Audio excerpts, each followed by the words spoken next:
예, 이것이 오늘의 첫 소식이었습니다. 그리고 오늘 중요한 소식이 또 있습니다. 등록 신도 13만 명의 만민중앙교회 지도자 이재록 씨가 여신도들을 상습적으로 성폭행한 혐의로 오늘 1심 법원에서 징역 15년을 선고받았습니다. 이 씨 측은 피해자들이 모두 거짓말을 하고 있다고 주장해왔지만 재판부는 이 씨의 범행 때문에 가장 행복해야 할 피해자들의 20대가 평생 후회스럽고 지우고 싶은 시간이 됐다고 밝혔습니다. 징역 15년은 종교계 성폭행 사건 중에 최고형이라고 합니다. 먼저 김선미 기자입니다. 법원은 이재록 씨에게 징역 15년을 선고하고 80시간의 성폭력 치료 프로그램을 이수하라고 했습니다. 이 씨는 4년 동안 교회 신도 8명을 모두 42번에 걸쳐 성폭행하거나 추행한 혐의를 받았습니다.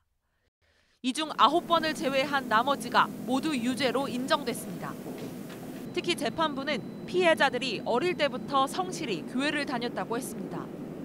이 때문에 이 씨를 신적인 존재로 여겨 심리적으로 저항할 수 없었다고 판단했습니다. 또 이 씨가 직간접적으로 본인을 성령이라고 하거나 스스로 신격화했다고 판단했습니다.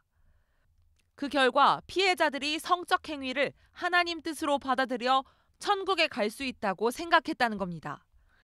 또 이 씨를 의심하는 걸 죄로 여기면서 성폭행을 거부할 생각조차 단념했다고 봤습니다. 그동안 이 씨는 재판 과정에서 교회를 탈퇴한 사람들이 피해자에게 허위 진술을 하도록 음모를 꾸몄다고 주장했습니다.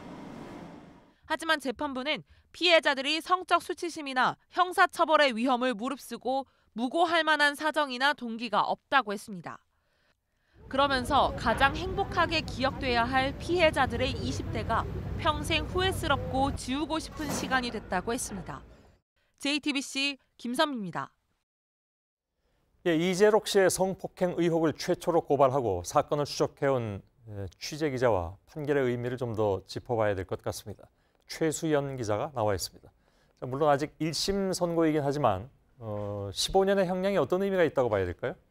네, 재판부는 피해자가 여러 명이고 또 오랜 시간에 걸쳐서 성폭행을 당했다는 것을 중형을 선고한 이유 중 하나로 언급을 했습니다. 예.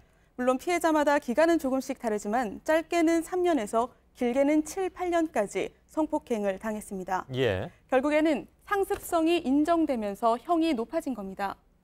이번 재판에선 공소시효는 지났지만 20여 년 전의 피해자들도 참고인으로 진술을 했는데요. 모두 범행 수법이 비슷했습니다. 이에 대해 재판부는 유사한 방식의 범행이 반복되었다는 점에서 비난 가능성이 매우 크다고 밝혔습니다. 예. 자, 이번에 인정된 혐의가 준강간입니다. 일반적인 성폭행하고는 어떻게 다른 겁니까? 네, 준강간은 직접적으로 협박이나 압박을 하는 혹은 폭행을 동반하는 강간과는 다릅니다. 예. 네, 형법의 준강간 조항을 보시면 심실상실 또는 항거불능의 상태를 이용해서 하는 간음, 그러니까 성폭행을 당하는 경우에 적용하는 조항인데요. 예. 주로 피해자가 술이나 약물에 취해서 저항할 수 없는 상태에서 성폭행이 일어났을 때 적용하는 조항입니다. 예. 근데 재판부는 이제 피해자들이 이른바 종교적 세뇌 상태에서 저항을 하지 못하고 성폭행을 당했기 때문에 준강간이라고 보는 것이다. 이렇게 설명이 됩니까? 네, 맞습니다. 재판부는 피해자들이 종교적인 세뇌 상태에 있었는지, 그러니까 심리적으로 항거불능 상태에 있었는지가 이번 재판의 관건이었습니다. 예. 법원은 피해자들이 이재록 씨를 신격화하는 교회에서 성령이나 신적인 존재로 여기는 생활을 했다고 말을 했는데요. 예. 또 심리적으로 반항이 절대로 불가능한 상태였다고 판단을 했습니다. 실제 피해자들의 증언을 한번 들어보시겠습니다. 예. 너를 선택한 건 내가 선택한 게 아니다. 하나님이 선택한 거다. 나랑 성관계라는 천사도 고개를 돌린다고 하는. 저를 포함한 이재록 씨를 포함한 총 7명이 모였어요.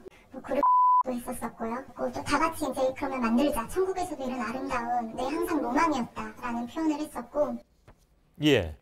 그러니까 이제 소위 그루밍 성범죄가 인정된 사례다. 이렇게 봐야 되겠군요. 네, 맞습니다. 그루밍은 피해자를 길들인다는 의미를 가지고 있는데요. 예. 주로 친족이나 또는 미성년자를 대상으로 하는 성범죄에서 나타나는 경우가 많습니다. 예. 정신적으로 예속돼 있다 보니까 물리적인 강제가 없어도 거절할 수 없는 관계인 겁니다. 재판부의 판결 취지를 보면 이번 사건 역시 막강한 권위를 가진 이 씨와 또 그를 신이라고 믿는 신도들 사이에서 일어난 그루밍 범죄로 볼 수 있습니다. 예. 자, 문제는 이번에 인정된 피해자들 외에 더 많은 피해자가 있을 가능성, 이것도 있잖아요, 그죠? 네, 그렇습니다. 지금 최근에 재판이 진행되면서 숨어 있었던 추가 피해자들이 나오고 있습니다. 내일은 추가 고소건과 관련해서 이재록 씨가 경찰에서 추가 조사를 받는다고 합니다. 예, 알겠습니다. 여기까지 들었습니다. 최수연 기자였습니다. 예. 오늘 판결 소식이 전해진 뒤에 만민중앙교회 신도들은 대체로 침통한 분위기였다고 합니다. 교회 측은 곧바로 입장문을 내고 항소하겠다는 뜻을 밝혔습니다. 피해자들은 다시는 이런 일이 없어야 한다고 호소했습니다. 이상엽 기자입니다. 만민중앙교회 측은 오늘 선고에 대해 곧바로 항소하겠다고 밝혔습니다. 교회 관계자는 입장문을 통해 사건에 대한 반박 자료 등을 모두 제출했지만 재판부에서 인정하지 않았다면서 오히려 반대 측 진술만 믿고 판결했다고 주장했습니다. 그러면서 이 씨의 무고함을 믿기 때문에 진실을 밝히기 위해 바로 항소에 나서겠다고 했습니다. 법정에 있던 교회 신도 100여 명은 선고가 내려지자 눈물을 흘리는 등 침통해했습니다. 현재 교회에선 이 씨의 딸이 권한대행을 맡고 있습니다. 일부 신도들은 오늘 판결에 반발하는 분위기도 있는 걸로 전해집니다. 반면 피해자들은 판결 직후 법원 판결에 감사하다고 말했습니다. 상상할 수 없을 정도의 이 마음 긴장도 되고 15년이라고 막상 처음에 이제 듣게 됐을 때 눈물이 일단 너무 많이 났고. JTBC 이상엽입니다.